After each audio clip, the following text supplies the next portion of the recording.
আজকে রবীন্দ্র জয়ন্তী উপলক্ষে আমরা একটা ইনভিটেশনে চলে গেছিলাম, তো ব্লগটা আজকে এখান থেকেই শুরু করলাম। বৃষ্টির ওয়েদারে দেখতে ভালোই লাগছিলো, তো আমরা বাসে করে যাচ্ছিলাম আমি আর মা। তারপরে গিয়ে একটু মিষ্টি নিয়ে নিলাম, যতই হোক রবীন্দ্র জয়ন্তী একটু মিষ্টি তো দিতেই লাগে, ভালো লাগে জিনিসটা।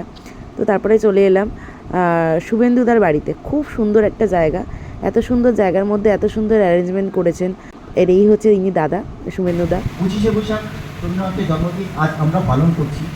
একটা জিনিস, তো রবীন্দ্রনাথের স্বরচিত গান এবং আবৃত্তির মাধ্যমে আমরা তাকে শ্রদ্ধা জানাই। তো আমি তো পৌঁছেছিলাম 7টার সময়, তো তারপরে 7টার সময় পৌঁছে দেখলাম যে আস্তে আস্তে সব শুরু হচ্ছে। তো আবৃত্তি দিয়ে শুরু হলো, তারপরে আস্তে আস্তে সব বিশেষ করে একটা বাচ্চার নাচ খুব সুন্দর লাগলো। তারপরেই দেখলাম পূজা এসে গেছে, অনেকদিন পর দেখা হলো ওর সাথে। এই হচ্ছে গেট, এটা দেখো তোমরা। কি মিষ্টি লাগছে। কি নাচাবে? নাচ। কি গানে নাচবে? কি গানে নাচবে? গানের নাম ভুলে গেছো? বলো, ওটা সিক্রেট। যখন নাচবো তখন জানতে পারবে। বলো। আচ্ছা ঠিক আছে।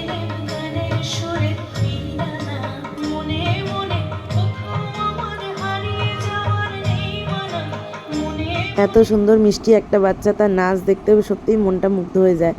মানে খুব খুব ভালো লাগে, এত সুন্দর প্রোগ্রাম।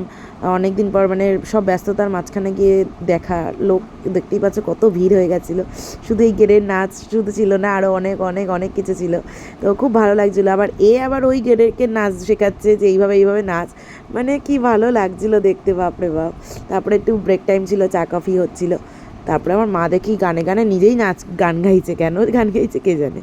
তো আমাদের সব প্রোগ্রাম দেখা হয়ে যাওয়ার পরে আমার বাড়ি চলে এলাম। তো চলো টাটা। রাস্তাঘাটে মানুষের সাথে কথা হয়, দেখা হয়, আর আমি না পারি ভিডিও নিতে, না পারি কিছু করতে।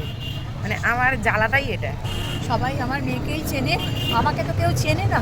আমার খুব লজ্জা লাগে। বেস্টুতে আমি সবার কাছে এগুলো সবাই বলতেই কাকিমা করে আমাকে খুব সম্মান করে। ঠিক আছে, অনেক কিছু। যাই হোক, আসার সময় একজনের সাথে দেখা হলো আমার সেমিনারে, লাস্ট ইয়ারের সেমিনারে, রাজা স্যারের সেমিনারে ছিল। তো যাই হোক, ব্যাপারটা হচ্ছে যে ওই দেখা হয় ফেস, কিন্তু কথাবার্তা হয়ে ওঠে না টুকটাক। তো মানুষটা দেখলেই চিনতে পারে, এটাই আমার সব থেকে ভালো লাগে। তো যাই হোক, তো চলো এখন বাড়ি যাচ্ছি। আজকের দিনটা তো দারুণ কাটলো।